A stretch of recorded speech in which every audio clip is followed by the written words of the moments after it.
మీ అందరికీ నా హృదయపూర్వక వందనాలు చెల్లిస్తున్నాను. ఈ సజీవ సువార్త ఈ కార్యక్రమం ద్వారా దేవుడి వాక్య కొద్ది నిమిషాలు మనం ధ్యానం చేసుకుందాం. ఈరోజు వాక్య అంశము శ్రద్ధ అనే అంశం.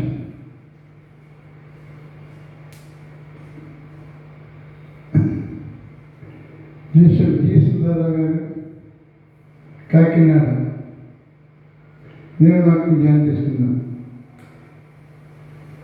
వాక్యం సామెతల గ్రంథం 10:4 చదువుకుందాం. శ్రద్ధ గల వారు ఐశ్వర్యవంతులు, సోమరాస్తున్నది అతనికి దొరకదు.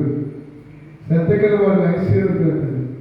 మన జీవితం మనకి ఎన్నో పనులు చేసుకుంటాం. మన భక్తి నిమిత్తం, మన భక్తి నిమిత్తం, వ్యాపార నిమిత్తం, ఉద్యోగ నిమిత్తం, లేకపోతే అన్ని విషయాలు మనం పనిపాటు చేసుకుంటూ మన కుటుంబాన్ని మనం పోషించుకుంటూ ఉంటాం.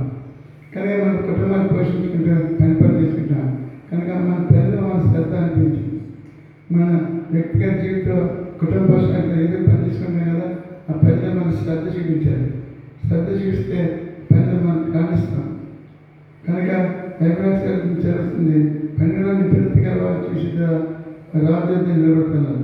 కనుక నిపుణత, శ్రద్ధలో ఐశ్వర్యం జరుగుతుంది. కనుక మన శ్రద్ధ కలిగి అంచితే బైబిల్ చదివితే సోమరి ఆనందించబడు, సోమరి ఆనందించలేడు. సోమరితనంతో మన పని మనం చేసుకోకూడదు. సోమరితనం దూరం ఉండాలి. సోమరి జీవితం నేర్చుకున్నాను. కనుక మన జ్ఞానవంతులు ఉండి మన పిల్లపడి మనం చక్క చేసినప్పుడు దేవుడు మనం ఆశీర్దిస్తాడు. అంటే సామెతలు ఏమంటే బైబిల్ సామెతలు 13:4 వారు శ్రద్ధ గల వారు పుష్టిగా ఉంటారు, బలవంతుల ఆరోగ్యంగా ఉంటారు. శ్రద్ధ అన్ని పనులు మనం శ్రద్ధ చూపిస్తే దేవుడు పుష్టిగా ఆరోగ్యంగా ఉంటాడు. అంచేత శ్రద్ధ గలవాడు ఆనందించగలడు, ఆనందించాడు. శ్రద్ధ గలవాడు ఆలోచన చేస్తాడు. శ్రద్ధ గలవాడు సామెతలు 25. కానీ మన శ్రద్ధగా ఉంటే మన ఆలోచనప్పుడు కూడా దేవుని దృష్టికి అంగీకారం ఉంటుంది. కానీ మన శ్రద్ధ చూపినప్పుడు మన ఆలోచన అయినప్పుడు కూడా దేవుని దృష్టికి అంగీకారం ఉండాలి. మన దేవుని దృష్టిలో మన శ్రద్ధ చూపిస్తే మన పిల్లలు మన శ్రద్ధ చూపిస్తే మన వ్యక్తిగత జీవితం ఆస్వాదించబడుతుంది. కనుక ఆలోచన నీ పనిలో శ్రద్ధ కంటే మంచి ఆలోచనతో ఉంటాడు. మంచి ఆలోచన చేత ఆలోచన లేకుండా పని మనం చేయాలి. నీ పని మీద శ్రద్ధ పెట్టుకోడు అన్వేషణ దేవుడు మంచి ఆలోచిస్తుంది. మంచి ఆలోచనతో నీ పని మీరు చేసుకో, నేను చేసుకో, మనం చేసుకోవాలి. మన పని పట్ల మనం చాలా మంచి ఆలోచిస్తున్నాం అని చెప్పి బయట జరుగుతుంది. అనేది హృదయం నీ ఆలోచన సఫలం చేయండి అని నమ్మకిస్తే నీ ఆలోచన సఫలం చేస్తాడు. ఏ రకం ఆలోచన ఆలోచిస్తూ పని చేసుకున్నావు, నీ ఆలోచన ప్రభుత్వం పెట్టు నీ ఆలోచన. అప్పుడు నీ ఆలోచన సఫలం చేస్తాడు. దేవుడికి నేను చేస్తాడు. నువ్వు శ్రద్ధగా పని చేసుకుంటే నీవు నీ కుటుంబం కూడా ఆశ్రయించాడు. శ్రద్ధ కలిగిన వాడు ఐశ్వర్యంటాడు. దాన్ని నీ పేదవాడండి నాకు ఏమి లేదు అనుకోకు. నేను ఎప్పుడు కూడా నువ్వు ఐశ్వర్యం కావు, దీవించబడతా, మేలు చేసినప్పుడు నీ విశ్వాస జీవితంలో చక్కగా పనిపాటు చేసుకోవాలి. శ్రద్ధగా వచ్చేది ఏంటంటే మేము కార్తీకాలు అనుకోండి, అది పని చేసినప్పుడు దానికి శ్రద్ధ నింపితేనే ఆ పేషెంట్ బాగుపడతాడు. కానీ అలాగే మన పని మీద శ్రద్ధ నింపాలి. మన వ్యక్తిగత పనిపాట్లు మన శ్రద్ధ నింపితే మన కుటుంబం కూడా ఆశ్రయించబడుతుంది, మనం జీవించబడుతుంది. కనుక అంతే మన అధికారం 2:15 చేయాల్సిందే. ఆదామావులకు దేవుడు ఒక పని అప్పగించాడు. ఆ పని వాళ్ళు చేయలేదు. నేను చేసాడు మధ్యలో కన్నా ఒక సాతాను వచ్చి వాళ్ళు మభ్య పెట్టి ఆయన పాపం చేయించింది. ఆ పని ఏం పని చేయలేదు. ఇది స్వార్థం కాయము, ఆయన సేచించేయము. 2 పనులు, ఒకటి కాయము, 2 సేచించేయము. కనుక మన వ్యక్తిగత దేవుడు చెప్పి మన వెళ్ళాలి. కానీ వాళ్ళు ఏం చెప్పి బయటకు తీసుకుబట్టాడు. కనుక నేను నమ్మకస్తుంది దేవుడి పదంతో నమ్మకం మన బైబిల్. కానీ వ్యక్తిగత జీవితంలో దేవుని పిల్లలు, వ్యక్తిగత పిల్లలు, కుటుంబ పిల్లలు అన్ని విషయాలు నమ్మకం ఉంటున్నావా? నమ్మకంగా నేను పరిపాలన చేసుకుంటే నువ్వు ఆస్వాదించబడ్డాను. అంచేదండి అని బయటకు రాశాడు. పాపం చేశాడు ఆదాము. దేవుడికి పని చేయాలి. మనకు అనేక పనులు దేవుడు ఇచ్చాడు. పొద్దున్న కుటుంబం పని సరిగ్గా చేయకపోతే మన కుటుంబాలు పోషించగలిగాము. మన వ్యక్తి జీవితం మన కుటుంబ కష్టం రావాలి, ఆశీర్వదించబడాలి, దీవించబడాలి, మన కుటుంబాలు మేలుతో నింపబడాలి. కనుక ఏంటంటే బైబిల్ ఉంది. బైబిల్ ఏమంటే అపోస్తలుల మొదటి 8 యేసు ప్రభు వారు మనం రక్షించబడ్డాము, మారుమనసు పొందాము, పశ్చాత్తాపడ్డాము, బాప్తిస్మం. అయితే నీకు నాకు ఒక దేవుడు ఒక పని అనిపించింది. ఏమిటో పని అంటే మీరు సర్వలోకానికి సరస్వతి సువార్త ప్రకటించేది, అనేక నా శిష్యులుగా చేయండి అని ఒక పని అనిపించాము. మనం భూదేవి సాక్షులు ఉండగలుగుతామా? ఇతరులుగా దేవుని వాక్యం చెప్పగలుగుతామా? ప్రభు వాక్యం చెప్పగలుగుతామా? ప్రభు వాక్యం సాక్షి చెప్పగలుగుతామా? నీ వ్యక్తిగత జీవితం సాక్షి సరిగలేదు అంటే దేవుని పని చేయకపోతున్నాం. నువ్వు దేవుని పని చేయి. ఏంటి దేవుని పని అంటే మొట్టమొదటిగా అంటే సాక్ష్యం. నువ్వు రక్షించబడి మీరు అందరూ రక్షించబడి వాళ్ళందరికీ భూదిగం వరకు సమాజ గలయ భూదిగం సాక్షులు ఉంది. సాక్షి జీవితం క్రైస్తవులకు సాక్షి అంటే శ్రద్ధగలవాడు ఐశ్వర్యంలో దీవించబడతాడు, ఆశీర్వదించబడతాడు అని సాక్ష్యం సరిగా ఉంటుందా? గుళ్ళో బయటకు రకరకాలు ఉంటున్నాయి కనుక మన సాక్ష్యాన్ని బట్టి మనకి ఇచ్చిన పని మనం ముగించుకున్నాం. కానీ దయచేసి గమనించండి, తప్పగా నీకు నాకు మేలు చేయడం సమర్థుడు అంచేత రెండోది ఏంటంటే జరిగిపోయిన 15 ఏంటంటే దేవుని మాకు శ్రద్ధగా విని ఆయన ఇష్టమైన న్యాయమైన చేసి నాట్యానికి విధేయుడే ఆయన కట్టను అనుసరించాను. మరి ఏ ఆధారానికి నీకు రాదు, నేను స్వస్థపడి దేవుడని నేనే అన్నారు. ప్రతి ఒక్కరికి అనారోగ్యం వస్తుంది. ప్రతి ఒక్కరికి మానవాడు ప్రతి ఒక్కరికి అనారోగ్యం వస్తుంది. అనారోగ్యం మరి అప్పు ఈ రెండు కూడా మనిషి ఇచ్చిపెట్టరు. అనారోగ్యము అప్పు ఈ రెండు కూడా ఎవరు ఇచ్చిపెట్టరు. కానీ రెండు విషయంలో అనారోగ్య విషయం దేవుడిని మేలు చేస్తే ఆరోగిస్తాడు. ఎప్పుడు ఆరోగిస్తాడని దేవుడి వాకి శ్రద్ధగా వినాలి. యూనిట్లో విశ్వాసం కలుగుతుంది. నీవు యూనిట్లో శ్రద్ధ చూపించాలి. యూనిట్లో వారి విశ్వాసం కలుగుతుంది. ఇంట్లో క్రీస్తు వాళ్ళు కలుగుతుంది. భయపడింది కానీ నీ వినికేది ఎలాగుంది ప్రభుకి వింటున్నావా? వింటు మట్టుకు వెళ్తున్నా కానీ నేనేం చేస్తున్నానంటే గ్రహించలేకపోతున్నా. వింటున్నా వాక్యం దేవుడి చిత్తాన్ని జీవించలేకపోతున్నా. ఒకవైపు వింటున్నా, ఒకవైపు విడిచిపెట్టేస్తున్నా. నీ వ్యక్తిగత జీవితంలో నీ వాక్యం వింటున్నారని నా విధంగా తప్పిలో చేయించినది దేవుడు అక్కడ తప్పిలో కాదు. నేను ఆశ పుట్టాలి. వీంట్లో శ్రద్ధగా ఉండాలి. గుళ్ళో వస్తావు, పక్కతో మాట్లాడతావు, లేకపోతే అలాగే చూస్తావు, గుళ్ళు కూర్చుని చాటింగ్ చేసుకుంటావు, గుళ్ళు కూర్చుని రకరకాల చికిత్స చేస్తావు కాదు. నువ్వు దేవుని వాక్యం మీద లక్ష్మించేదే తప్పగా దేవుడు మీ కుటుంబాన్ని మిమ్మల్ని దీవిస్తుంది. మరి అప్పుడు దేవుడు నీతిగా ఉంటుంది. గొప్ప ప్రయోజనం గొప్ప మనం వచ్చేస్తే కట్నాన్ని సూచి దేవుడి వాక్యం దేవుడు వచ్చేది బైబిల్ తెలుస్తుంది. నేను పాపం చేయకుండా ఉన్నట్లు నా హృదయంలో నీ వాక్యమును ఉంచుకొని ఉన్నాను కనుక నేను శ్రద్ధగా దేవుని మాట్లాడితే హృదయంలో ఫలిస్తుంది. నేను ఫలించబడి కారణం అంటే వెంటనే మాట వదిలిపెట్టేస్తున్నాము. తమ్ముడు సీదాక పేపర్ పెట్టినాను. దేవుని వాక్యాన్ని చూపిద్దామా? శ్రద్ధగా ఉన్నామా? దాని తన సాగిపోదామా? మన జీవితంలో ప్రభుత్వం చూసేటప్పుడు దేవుడు గొప్ప కార్యం పరిచయం చేయగలడు. కానీ నేను ఎక్కువ జీవితం ప్రభావ నేను ఉంటాను ప్రభు నేను సంసారంగా నాకు కావాలని మేము ఈ పరిస్థితి మారుతుంది.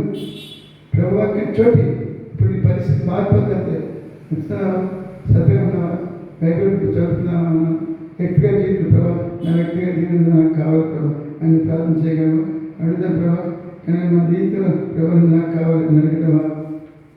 మూడోదిగా నెహెమ్యా 1-3 వరకు ఏ రాసింది అక్కడ నెహెమ్యా గ్రంథంలో ఎస్రా దేవుడి వాక్యము అని ఇస్తని చెప్తున్నాను. ఎప్పుడంటే రోజంతా ఇక్కడ ఉదయం నుంచి సాయంకాలం వరకు కూడా ఎండలు నిలబెట్టి బయట నిలబెట్టి ప్రార్థన చేశాను. దేవుడి వాక్యం చెప్తున్నాను. ప్రజలు విసిగిపోలేదు. గంటల కాలం దేవుడి వాక్యం. మనమైతే దేవుడి మందిలో టైం దర్శకాలము 2:30 గంటల టైంలో ఇవ్వలేకపోతున్నాను ఆయన దేవుడి వాక్యం చెప్పి నిలబడి ఎండలు దేవుడి వాక్యం ప్రజలంతా విడిచింది వీళ్ళకు సమృద్ధిగా వాళ్ళు విడిచింది. కనుక వాళ్ళు విన్నపోయిన తర్వాత ఏం జరిగిందంటే వాళ్ళు 2 చేతుల పైకెత్తి స్థితించారు. దేవుడు అంటే ఆరాధన ఎందరూ కూడా నిలబడి ఆరాధించారు. నియమంగా దేవుడి వాక్యం చెప్తే ఆరాధన. రెండు చేతులు పైకెత్తి ఆరాధన చేసుకుని నువ్వు ఆరాధన పాల్గొగలుగుతున్నావా? ఆరాధన కూర్చోగలుగుతున్నావా? రెండు చేతులు పైకెత్తి దేవుని ఆరాధించగలుగుతున్నావా? ఆరాధించే దేవుడిని అనేక మీరు నీ ఆరాధన గొప్ప ఆశ్చర్యం ఆరాధన. కానీ అప్పుడు అక్కడ ఏంటిస్తాను నేను స్థుతించున్నాడు. స్థుతించాలి, ఆరాధన చేయాలి, నిలబడాలి. మరి కనుక నెహెమీయా గ్రంథంలో ఎస్రా దేవుని వాక్యం ప్రకటించేది. కనుక ఈ దినాలు కూడా దేవుని వాక్యం చెప్తుంటే ఆలోచన చేద్దామంటే నిలబడలేదు, కూర్చోలేదు, నిలబడలేదు, రెండు చేతులు పైకెత్తలేదు. కానీ నీ ఆరాధన దేవుని వైపు చూడాలి. నీ ఆరాధన దేవుని శ్రద్ధ కలిగి, నీ శ్రద్ధ కలిగి దేవుని ఆరాధించాలి. ఆరాధన పాల్గొన్నాను కనుక వ్యక్తిగత జీవితం ఆయన ప్రభావం నా వ్యక్తిగత జీవితం ప్రభావం నా చేత అప్పుడు ఆలోచిస్తే తల వచ్చి దేవునికి నమస్కారం చేసేది అంటే ప్రార్థన చేసేది. ప్రార్థన కానీ నువ్వు శ్రద్ధగా ఉంటే ఇటు విషయాలు గొప్ప ఆశలు పొందుతారు. సోదర వ్యక్తిగత జీవితం నీ వ్యక్తిగత జీవితం ప్రభావ నా వ్యక్తిగత జీవితం నేను నాకు సహాయం చేయండి అడగలవా? లేదా ప్రభావ నా జీవితంలో నువ్వు నాకు కావాలి అని అడగలవా? శ్రద్ధ కలిగి శ్రద్ధ కలిగి దేవుని వాక్యం మన ఇంటికి నేను ఉందమ్మా, నా జీవితం నాకు కావాలి ప్రభావ నన్ను సమర్పించుకుందామా అని కనుక నేను స్థితించాలి, ప్రార్థించాలి, దేవుని మహిమపరచాలి. చేయగలుగుతావా? శ్రద్ధ కలిగి అంచేతే బైబిల్ సెలవుస్తుంది. నా లోపతిగా 12 ప్రధానాలతో సెలవుస్తుంది కనుక పరిశుద్ధులకు ఆతిథ్యం ఇచ్చిడి, పరిశుద్ధులకు ఆతిథ్యం ఇవ్వడి అన్నాడు. దైవసేవకు ఆతిథ్యం ఇచ్చి గౌరవించాలి. అలాగే రాజు 2 4:13 అక్కడ ఒక వ్యక్తి ఉంటుంది చిన్నమిరాలు. ఆమె దైవజన్ని ఇంటికి ఆహ్వానించి ఆతిథ్యం ఇచ్చి మేడ మీద గదిలో వాళ్ళకి దీపస్తంభం పెట్టి ఆతిథ్యం ఇచ్చింది. ఆతిథ్యం ఇచ్చినప్పుడు ఆమె ఇంట్లో ఉన్న సమస్య తీర్చబడదు. ఆమె బిడ్డలేదు పరిస్థితిలో వహించేది. దైవజన్ వచ్చి వెళ్ళిపోతుంది. దైవజనుడు ఆయన ఆతిథ్యం ఇచ్చినప్పుడు ఆమె ఇంటి వెళ్తే బిడ్డ కలిగేది. మా మేదరికి సంవత్సరానికి నీకు బిడ్డ కలుగుగా కానీ దైవజన్ చెప్పాడు. ఆ రీతిగా ఆ ఇంట్లో కొలత తీశాడు. శ్రద్ధగా ఆతిథ్యం ఇచ్చిచుండెను కానీ వ్యక్తిగతంతో దైవజన్ ఆతిథ్యం ఇచ్చి దైవజన్ గౌరవించి దైవజాన్ని ఇంట్లో తెచ్చుకుని ఆతిథ్యం ఇస్తే గొప్ప ఆశీర్వదిస్తారు. నీ వ్యక్తిగత జీవితంలో ఆతిథ్యం ఇవ్వాలంటే నువ్వు మారుమోసుకుంటాను. మారుమోసుకుని పశ్చాత్తాపడి మంచి తెలుగుతావు. నేను ఏంటంటే మేలు చెప్తుంది యోగ్యమైన మనసుతో దైవజన గౌరవించేస్తే తప్పగా నీకు వెళ్ళేది. ఏదైతే పాపశాలలో మనసు పెట్టుకోకుండా దైవజనంతో సవాల్ చేయి, సంఘంతో సవాల్ చేయి, పరిస్థితులు సవాల్ చేయి. తప్పగా నేను కుటుంబం ఆశిస్తుంది. శ్రద్ధ కలిగితే దేవుని వాక్యం శ్రద్ధ, ఆరాధించిన శ్రద్ధ, దేవుని మధ్య రావడం శ్రద్ధ, అలాగే దైవజన గౌరవించడం శ్రద్ధ, మీరు దేవుని పరిచయం చేయడం శ్రద్ధ. కానీ వ్యక్తిగా చేయడం ఏదైతే మీరు దేవుని ఆరాధిస్తున్నాం సోదరుడు ప్రాంతాలు కనబడుతుంది. శ్రద్ధ కలిగినవాడు ఐశ్వర్యవంతుడు. శ్రద్ధ కలిగినవాడు ఐశ్వర్యవంతుడు. నీ వ్యక్తిగత జీవితంలో శ్రద్ధ కలిగి దేవుని స్థితిస్తావా? నేను పేదవాళ్ళు కదా. కానీ వ్యక్తిగత జీవితం అయ్యా నీ పేదరికం అని, కష్టాలని, బాధలని, సమస్యలని, రోగాలని, బాధలని నువ్వు ఎప్పుడు బాధపడుతుంటావా? నువ్వు ఎప్పుడు బాధపడడానికి వీల్లేదండి. నువ్వు క్రైస్తవుడు దేవునికి పెట్టవు, ప్రభుత్వం పెట్టవు. నువ్వు బాధపడడానికి వీల్లేదు. నువ్వు శ్రద్ధ కలిగి దేవుని వాక్యం లక్ష్యమించు, ప్రార్థన లక్ష్యమించు, దేవుని ఆరాధన లక్ష్యమించు, దేవుని ఆతిథ్యమైన ప్రయత్నించి, దేవుని ఆతిథ్యమైన ప్రయత్నించి, దేవుని సహవాసం సంఘ సహవాసం ఎదుగు తప్పుగా ఆరాధించడం ఎలా చేయడానికంటే కానీ వ్యక్తి జీవితం దేవుని ఆరాధిస్తావు. కాబట్టి నేను ఎల్లప్పుడూ ప్రతినిధిగా శ్రద్ధ కలిగి నిన్ను ఆరాధించుకుని నీ దాకా ఇండియా విశ్వాసం ఉంటని నీకు నువ్వు సమర్పించుకో. నీ తమ్ముడు చదివాక నువ్వు ఏ దేశంలో ఇతర దేశంలో ఇండియాలో ఎక్కడో సరే నీ వ్యక్తిగా జీవితంలో సమర్పించుకో. తప్పగా నేను నీ కుటుంబాన్ని దేవుడికి వెళ్తాడు. శ్రద్ధ కలిగిన వాడు ఐశ్వర్యవంతుడు మరి చేస్తారు. కనుక నీ వ్యక్తిగా జీవితం ప్రార్థన చేస్తున్న ప్రార్థన సకల ఆశ్రయాన్ని దేవానికి ఉన్నాస్తాడు. కొద్ది మాట శ్రద్ధ అనే మాట మాట్లాడినాను. ఇంకా ఎవరైతే శ్రద్ధ లేకుండా ఉన్నారో అశ్రద్ధగా చేయబడి స్థాపకష్టం సరిచేది. కనుక ప్రభావ నీ వ్యక్తిగత జీవితంలో నీకు ప్రభావ నీకు నేను ప్రార్థన చేస్తాను. వీళ్ళంతా దర్శించండి, దీవించండి, ఆశీర్వదించండి. ఈ మాట్లాడిన ప్రతి ఒక్కరిని ఆశీర్వదించండి. లక్ష్యం లేని వారికి లక్ష్యం తెచ్చేది, మారుమనసు మారుమనసు వచ్చేది, పశ్చాత్తాపం తెచ్చేసి ఈ నీ మాట వారిని ఫలించి సాధించండి. యేసునామములో వేడుకుంటున్నాం తండ్రి. ఆమేన్, ఆమేన్, ఆమేన్. ఇప్పుడు మన తండ్రి దేవుని కృప, యేసుక్రీస్తు యొక్క ప్రేమ, పరిశుద్ధాత్మ కృప సన్నిధి సదాకాలం మీకు తోడే ఉండుగాక. ఆమేన్, ఆమేన్, ఆమేన్. లైక్ చేయండి, సబ్స్క్రైబ్ చేయండి.